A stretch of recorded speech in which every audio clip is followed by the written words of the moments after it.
Ladies and gentlemen, this is episode 133 of the American Reveille Podcast. As always, I'm James Lane, and my veteran brothers and sisters, I have some terrible news for you. I have some terrible news for lots of people out there. You see, Joe Biden and Kamala Harris, they're going after precious, at least when I was in the Navy, they were precious, menthol cigarettes, ladies and gentlemen. Menthol cigarettes, your Newports, your Cools, and especially your Camel crushes. Ladies and gentlemen, if Joe Biden and the Democrat Party has their way, kiss your smokes goodbye.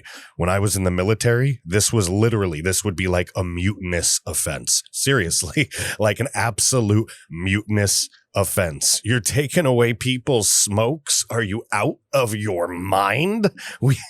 This is going to be a fun episode, guys. Stay tuned.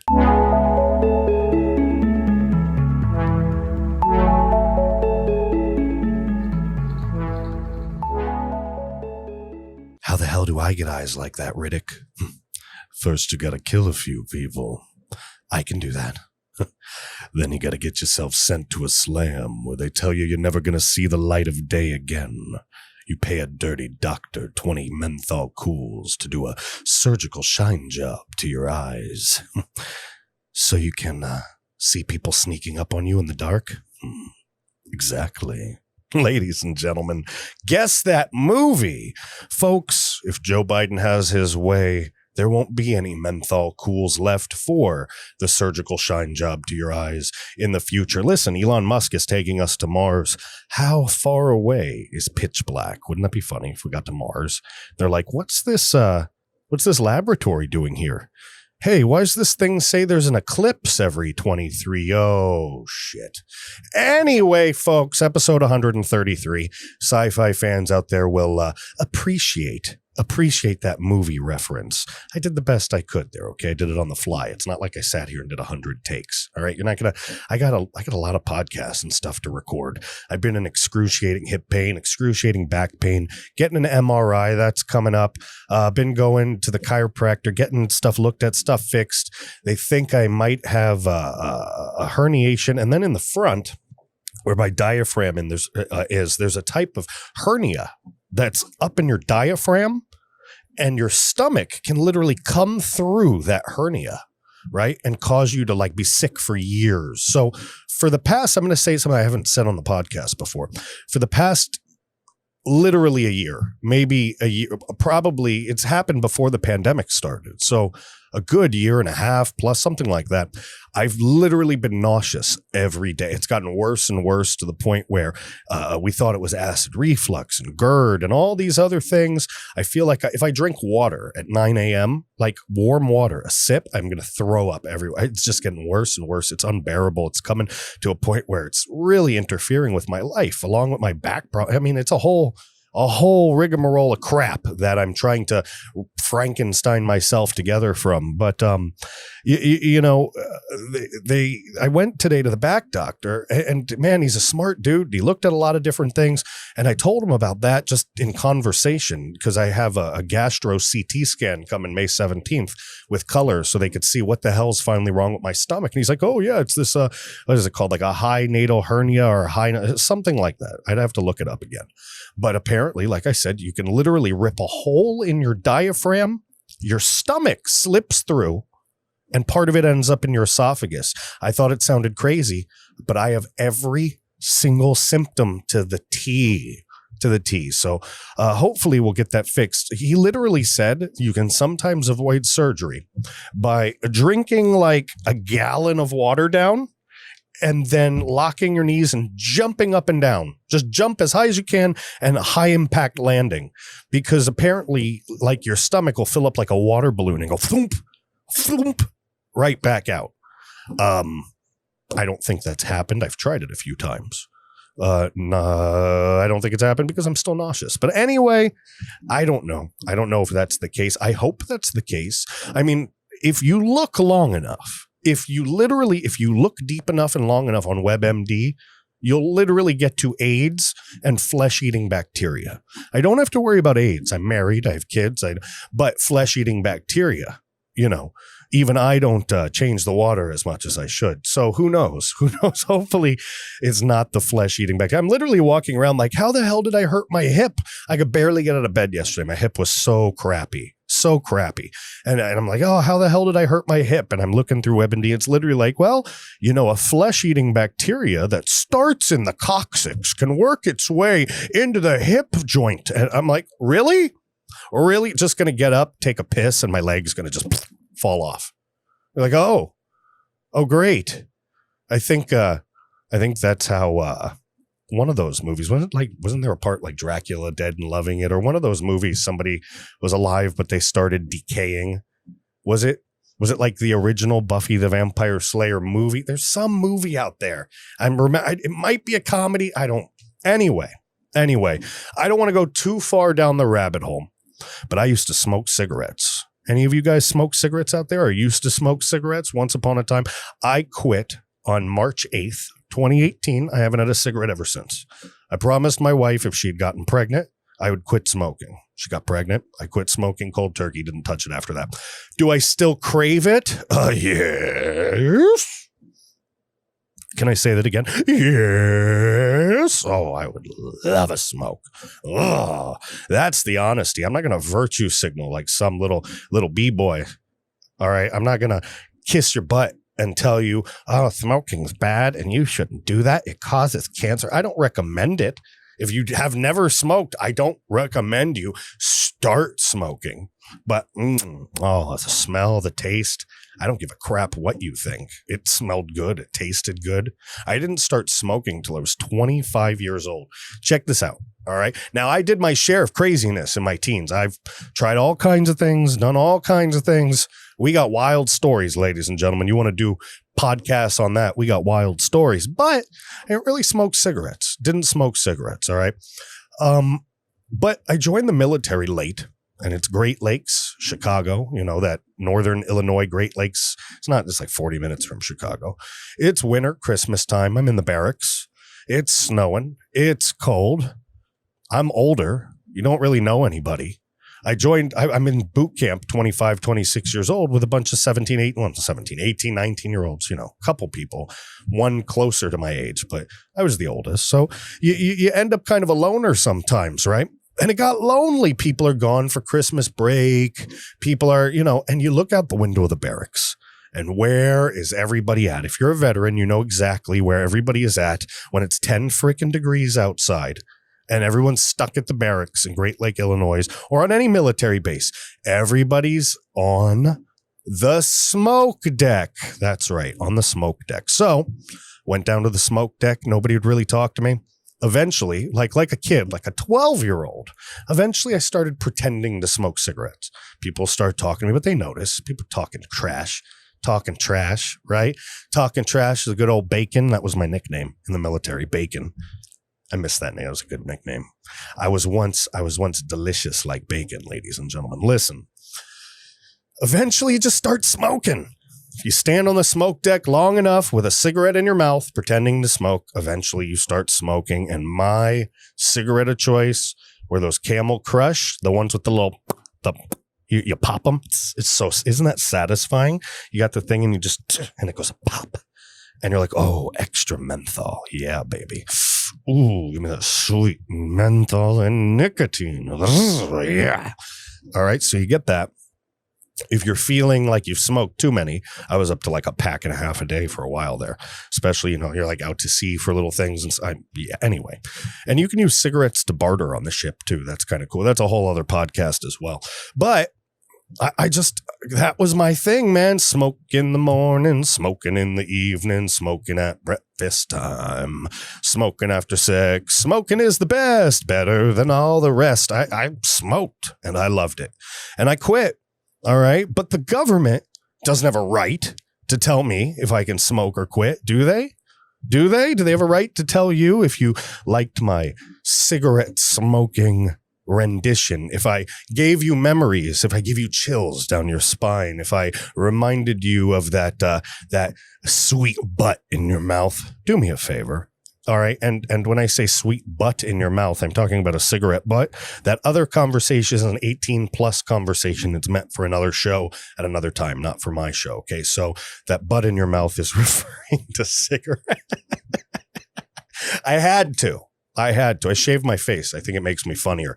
Guys, you don't come in. You don't screw with people. All right. You don't do it. All right. They screw at cigarettes. They screw at free speech. You don't want to lose that. You don't want to lose me. And if you don't want to lose me, make sure you're subscribed. If you're watching on YouTube or Odyssey or Rumble or BitChute, we're on BitChute now. All right. All of those. Subscribe. Hit the notification bell. If you have a moment, leave a comment. Say hello. Say, hey, James, we really don't want to hear you talking about eating butt. All right. Or smoking cigarette butts. Let's correct my language there. Make this a PG-13 show again. Follow, subscribe, notification bell, comments. All of these are integral to stoking and stimulating and stroking the algorithms. All right. These are digital. All right. Digital programs. These are programmed and coded in to detect videos of certain categories and genres and present their thumbnails, their pictures on your video feed. If you don't do this to my videos, because of the censorship wall, because of the blackballing and the blacklisting, because of the shadow banning, all of these things, you'll never see my work. And trust me, I put a lot of hard work and dedication in. All right. The American Reveille is a wake-up call. It's a wake-up call. I put a lot of my personal money into this. I put a lot of my heart and soul into this. And I have big dreams and big plans for big things in the near future. But it's all up to you guys. I need your help. I need your help to do so, all right? So make sure you're following along on all of the video programs and platforms. Make sure you're following along on all the social media. It's in the description section below, whether it's the newsletter, whether it's if you want to support us and donate, that's in the description section, or all the social medias, Gab, Parler, Minds, all of them.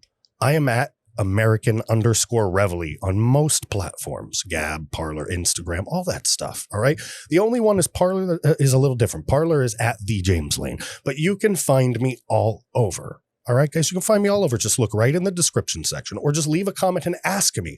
I will personally respond to you and direct you in the right direction. All right. Direct you in the right direction. That's not redundant. Guys, if you stick with me, you're going to be empowered. You're going to be enlightened. And most of all, it's not dry. It's not boring. You're going to be entertained. And you're going to get to watch this small company grow into a large conglomeration of different groups, different entities, different people working together, multiple podcasts, tons of writers, tons of bloggers. All right. Big things are coming and we're going to do it together. I appreciate that. I appreciate everything you guys are doing. All right. And instead of smoking, I've switched to CBD, ancient life oil, folks. Ancient life oils, pure CBD oil, no hallucinogenic effects, no THC high, no buzz, nothing crazy. You don't feel a thing. All you feel is the added anxiety relief, the added elevation of mood. All right. Depressed, it helps. All right. Feeling edgy, it helps. All right. No problems. All right. No issues. It's not illegal. It's 100% pure and natural. All right. 100% from hemp oil. They mix it with this amazing coconut oil and it tastes great. AncientLifeOil.com. ANCIENT lifeoil.com. Guys, if you haven't hopped on that CBD train and you've heard about it and you've been thinking about it, this is your chance right now. Use promo code James, get free shipping and handling. AncientLifeOil.com, AncientLifeOil.com, AncientLifeOil.com. Promo code James, free shipping and handling. Get yourself some CBD oil today. If you're still not convinced, stick around for 2 or 3 minutes. At the end of this episode, I put together a little commercial. You'll get to see exactly why CBD oil, Ancient Life Oil to be exact, is the right choice for me, guys. All right. With that being said, we're getting back to this. We got to talk about the cigarette ban. We got to talk about what they're proposing. This is absolute insanity. You're really going to take, what are you going to take? Monster energy drinks and cigarettes away from rednecks? They'll go crazy. They'll stampede and rednecks. Alabama will sink into some tar pit. I don't even know if there's tar pits in Alabama. Ban on menthol cigarettes is the racist criminalization of black behavior. You know the stereotype. They always say, that black people smoke menthols. I'm here to tell you something. I'm here to tell you the God's honest truth, and you can ask hand to heart any person I was ever serving with in the military, black, white, purple, green, whatever they were. Big Daddy smokes menthols, baby. Big Daddy, when he smoked, I can't believe I'm referring to myself twice now as Big Daddy. Please forget I said anything in the last 10 seconds. Right here, okay, for all my Filipino friends out there, since I'm bald, my nickname in the Philippines is Big Daddy Calbo. Calbo means shiny in Tagalog. So that's my gang name, folks. Big Daddy Shiny, folks. Guys, taking cigarettes away? Come on. We're going to read about this. Nolte put this out. This is on Breitbart. Ban on menthol cigs is the racist criminalization of black behavior. We've heard the stereotypes. A lot of black folks out there smoke menthols. A lot of white folks out there smoke menthols. I smoked Camel Crush, and this article is for us, all right? Whether you smoke or not, whether you agree with cigarettes or not, it doesn't matter. What matters is our right to have a choice on what we do with our personal liberty, freedom, and our own personal health is our own personal choice. All right. I'm a little more of a libertarian in this sense. Now, am I a complete libertarian? Do I believe people should just be doing heroin on the street? No, hell no. I don't. But I believe a responsible adult should have the majority of control over their life, their choices, their decision-making, especially their health. You have no right to ban any type of cigarette. Nonetheless, put it and frame it in such a way. And you'll see how they framed it. All right, guys, this is from John Nolte. Came out 29th of April, 2021, and we're going to read it as follows. The Biden administration and the left-wing corporate media are not even making a secret of the fact that a proposed ban on menthol cigarettes is targeted at Black Americans. Black Americans disproportionately smoke menthol cigarette brands such as Newport, Cools, and Salem by a rate of more than 3 times that of white people. So I'll say this. I grew up in South Florida, ladies and gentlemen. If anybody's familiar with Hollywood, Florida, Tamarack, no Tamarack, Davie, Florida, Fort Lauderdale, Florida, all those areas, my white ass drank Old English behind the bowling alley. My white ass smoked, are you ready? Wood-tipped Black and Milds behind the bowling alley, drinking OE, all right? Come on, at 16 years old. Come on. It's not all black people, all right? It's a money thing, ladies and gentlemen. Take the race out of it. It's a money thing. Grew up poor? I grew up poor. You're drinking OE. You're drinking Mad Dog. You're smoking Black and Milds. Doesn't matter what color you are. According to Democrats and the media, white people should be allowed access to the brands of cigarettes they enjoy, but black people should not. This patronizing thinking says that menthol kills off a lot of black people, so let's outlaw something black people enjoy to save them. The great white Democrat savior. The fascism, all right, the fascist madness, it's shrouded in the cause of health disparity. Okay, well then why don't we ban black people from driving cars? That will sure move those numbers in the right direction, won't it? And I want to add something as well to this, ladies and gentlemen. When it says that they have a health disparity, right, that they're going to block this because it's unhealthy, then why are we not blocking obese and fat pride? When you see a 500-pound supermodel, right, up there saying being fat is healthy. What does that teach our young children that we want to see grow up and live and be healthy to ripe old ages? It has nothing to do with making them feel bad or this or that. It has to do with their health, the longevity, their ability to work, raise a family, take care of business. It's very hard to take care of business when you're bigger than the business. You know, you can't fit in the door of the business. You can't take care of the business. If you can't sit on the toilet to do your business, then your business gets all backed up. When your business, okay, I'm done. Listen, all right, listen. We can keep going on this, and they are agreeing with me. Look what it says right here. Think of all the unhealthy food black people enjoy that should be banned as well. See what I'm getting at? Democrats are only promoting an idea that'll turn black people into second-class citizens. But, you know, for their own good. It's not hyperbole. I always mess that word up. Hyperbole or hyper. I always screw that one up. Always. Gosh, they always got to throw one in there that like, you know, I have I have pretty good speech, right? I talk very well, but it wasn't something, like I read college level when I was young, but then I spent a lot of years not reading, screwing off, being poor and messed up. And, I wasn't like a so far off the deep end, but I was off the deep end enough where I wasn't reading. And then I came back into it later in life. And it's like you miss certain words, like you read like hyperbole and it doesn't come out correctly. So then when I see that freaking word, hyperbole, is it hyperbole or hyperbole? Hyperbole. There we go. I always screw it up. See, but then I can look at the thing with the hyphen and the little umlaut and the dashes and I'm hyperbole.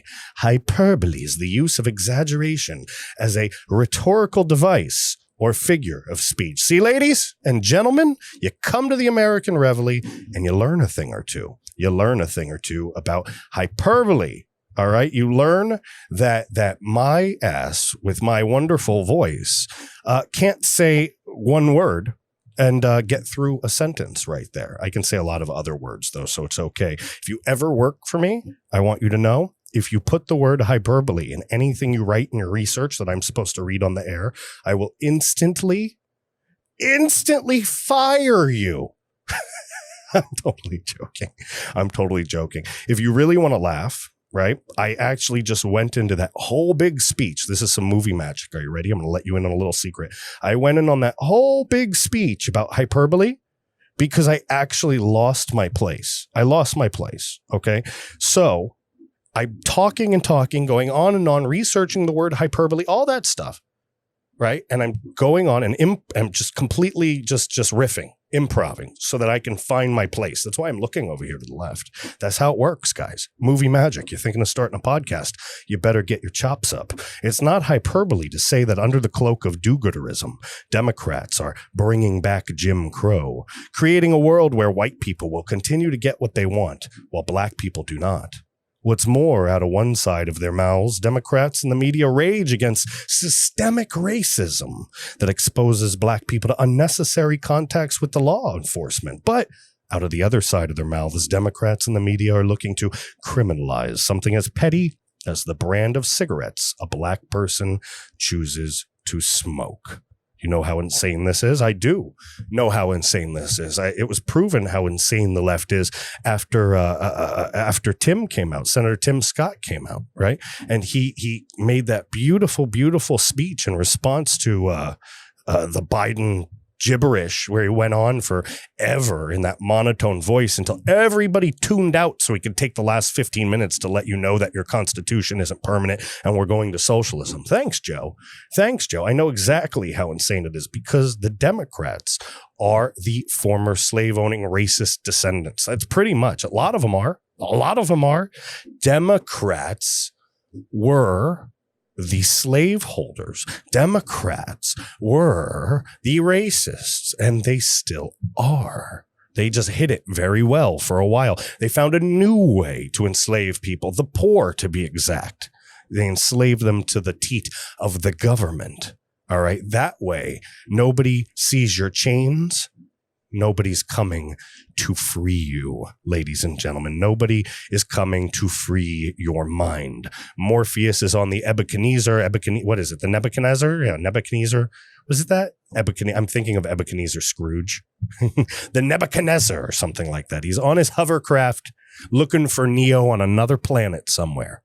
He ain't coming to help you, folks. He ain't coming to help you. About 20 years ago, after smoking for 15 years, I quit and do not recommend anyone start. It's a filthy and unhealthy habit. It's filthy and unhealthy and dirty. It's so dirty. Yes, dirty cigarettes. I was also the rare white boy who smoked menthols. Oh, you were, Nolte? I just went through a whole thing on that. I promise I didn't read the paragraph before. I really didn't. I'm not making it. I literally have character witnesses. Screw you, Nolte. Screw you for stealing my story. Freaking thieves. Nevertheless, smoking cigarettes, like all kinds of risky personal habits, skydiving, power tools, driving a car, eating red meat, why are you adding all this, is a personal choice that harms only the person making that choice. It's not true for alcohol. which no one's talking about banning. What I mean is, if I was forced to make a choice between banning cigarettes or alcohol, I would easily choose alcohol because, unlike alcohol, no amount of smoking will ever result in someone driving erratically, beating their wife, or losing everything on their own. Have you ever seen somebody who's run out of cigarettes after all the cigarette stores have closed at like 3 a.m. and they're craving a smoke? What do you mean? No, driving erratically or dropping the lighter? Ah! Really? Come on. Okay, I get it, though. I get what you're saying. I'm actually okay with legalizing weed, too. But here's my problem with that. Come out with a weed breathalyzer test. If I'm driving on the freeway with my baby in the back seat, going 60 miles an hour, and you're in the smoke box next to me, swerving in and out of the lanes because you're cruising, my baby's at risk, right? So I don't give a shit how high you get at home. I don't even give a shit if you go out a little buzzed and a little stoned, right? Don't get behind the wheel. Breathalyzer for that, national legalization, no problemo. Same thing as alcohol for me. That's how I see it. And I'm on the right. I'm on the right, mostly conservative. So we have to see what we're doing and we have to do it right? You can't just take things, you can't just put things in, you can't just make big moves without studying the results, without looking at where things are going, right?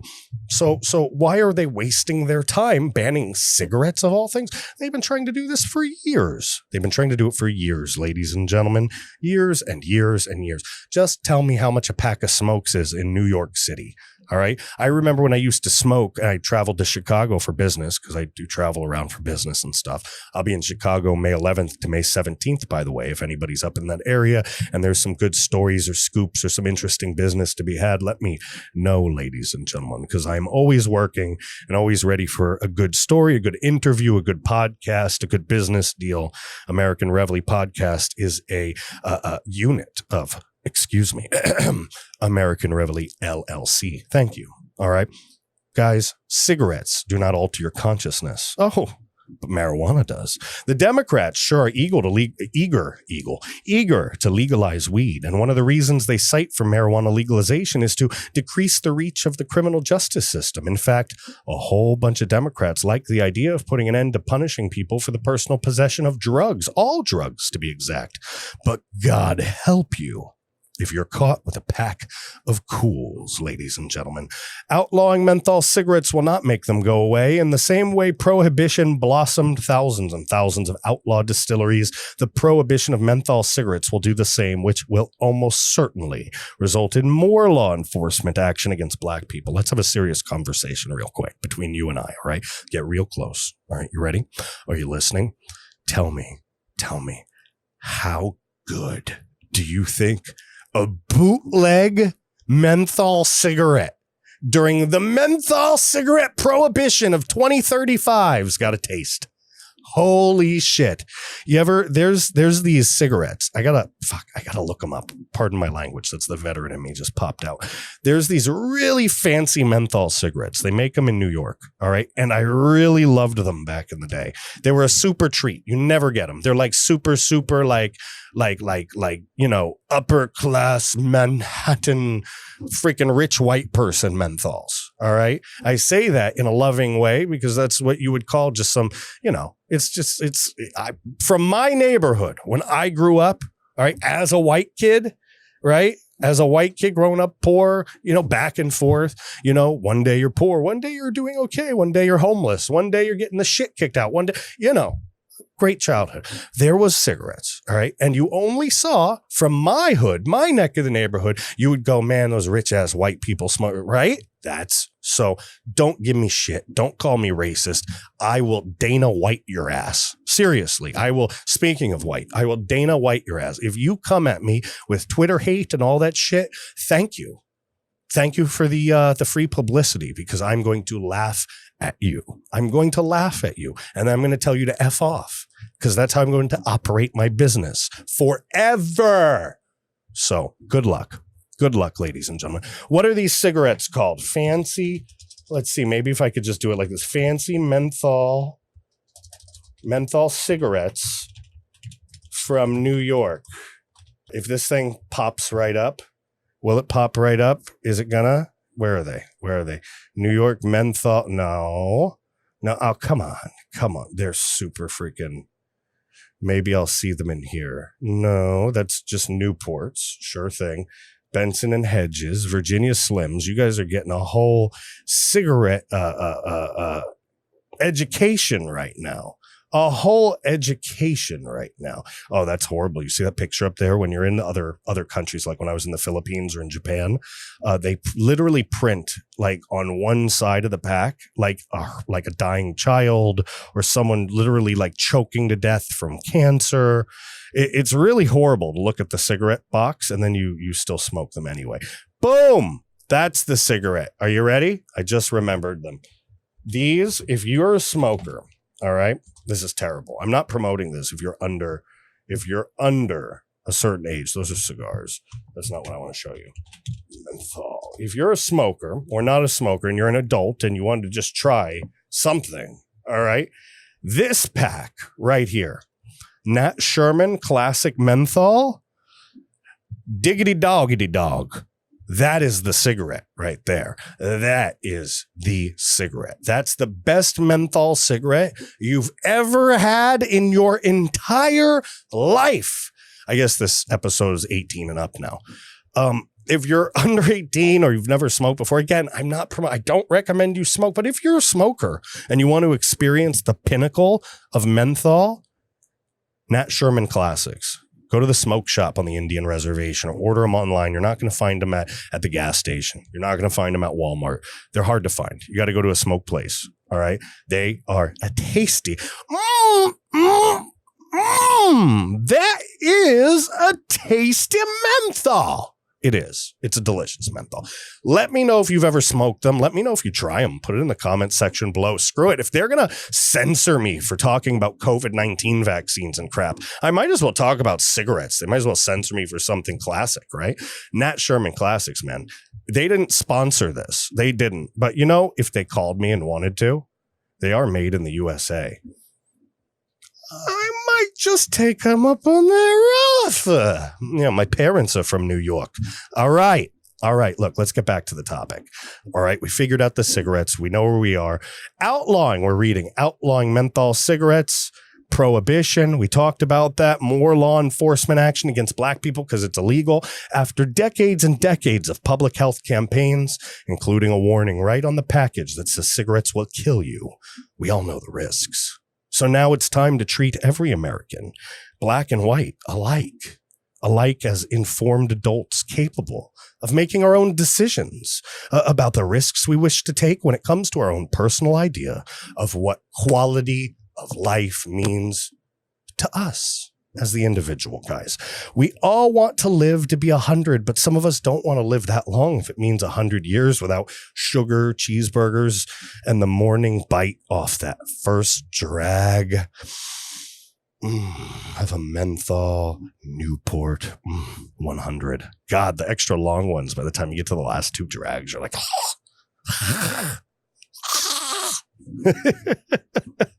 oh, I never thought I would have a whole episode where I reminisced about cigarettes and smoking cigarettes. Oh, I used to do like flick it.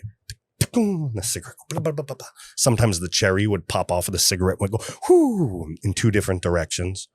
All kinds of tricks, all kinds of fun. Guys, don't smoke. Not a smart idea if you've never done. If you're young and you're a kid and you're watching this, if you got anything from this, get addiction in your head.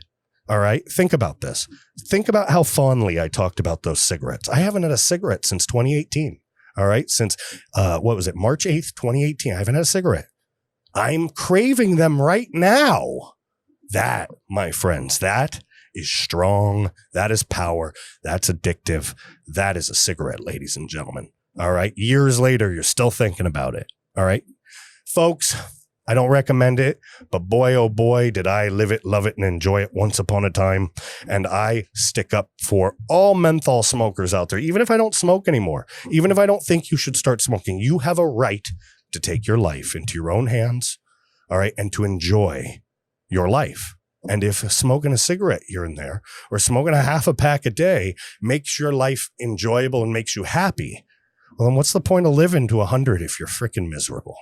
What's the point? I don't see one, folks. I don't see one. But you know what I do see a point to? I see a point to all those people listening on Apple Podcasts who loved this episode, who got some good laughs out of it, who felt like they know exactly what I'm talking about. Man, I could taste that.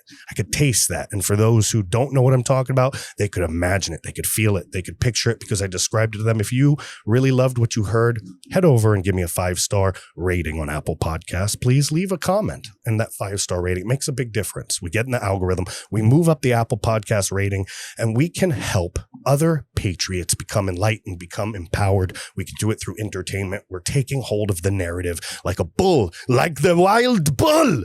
We take the narrative and we twist it into the direction of the right. That is what we're doing here on the American Reveille Podcast, and it's all because of you. Thank you so much, and please continue to support. If you'd like to support us, please go into the description section below or head to www.americanreveille.com. You can hit the donate, support us tab. All right. Dogecoin will take, Bitcoin will take, PayPal. You go in there, give us $10, $100, $1,000. Just be sure, know in your heart that everything you invest in us will be reinvested right into the American Reveille. Nothing's going in my pocket. This is going to expand us nationwide. That's where the money's going. And we thank you very much. All right. Gab, Parler, Odyssey, Rumble. All right. Apple Podcast, Spotify, TuneIn, iHeartRadio. All right. We're all over the place. We're everywhere you can find podcasts, and we appreciate every single one of you. Don't forget to stick around for an extra 2 or 3 minutes for the Ancient Life Oil ad I put together. If you aren't convinced already, if you need a quick refresh, that's ancientlifeoil.com, ancientlifeoil.com, promo code James, free shipping and handling on your order of pure, wonderful, beautiful, effective, most importantly, effective CBD oil. That's episode 133 of the American Reveille Podcast. Thank you so much for listening, and I'll see you next time. Bye. Let me get your attention for a second. I want to tell you about something. I want to share something with you that's very near and dear to me. All right, guys, I have joint pain. I'm sure it's no secret by now, all right? I have joint pain, hip pain, I have elbow pain, I have inflammation, all right? I get stressed out. I'm going through so much political news doing this podcast, so much. You can imagine how stressful that is, all right? How much anxiety that can cause, how many sleepless nights I have. But folks, I've been taking CBD oil for a while now. All right, for a while now, and it's fantastic. And a while ago, just a little while ago, I came across Ancient Life Oil, all right? And I got it from ancientlifeoil.com. And this stuff is fantastic, all right? It's the best source, the best and most trusted source for CBD oil in the United States. It's 100% pure. It's 100% THC free, no psychoactive effects, no high, nothing like that, just pure CBD, pure relief from all of those issues, relief from sleeplessness, relief from anxiety, relief from stress, from inflammation, right? Relief from joint pain, relief from all of these things that could really hinder your daily life, your daily activities, really put you in a bad place. This stuff lifts your mood up. It's fantastic. All right, it's legal in all 50 states. People are really experiencing wonderful change in their life, basically doing something that people have been doing for thousands of years, guys. If you head to ancientlifeoil.com, ancientlifeoil.com, the same place I went, all right, the same place I went to get the stuff, you can go on there, use promo code James, James, at ancientlifeoil.com, ANCIENT, Life Oil, ANCIENT, lifeoil.com, promo code James, James, promo code James, free shipping and delivery, folks, free shipping and delivery. Guys, this is a great product. You are missing out if you need to do CBD and you're just not doing it for some reason, guys. I don't know what's stopping you anymore. It's 2021. Folks, if you want relief from these issues, you want to do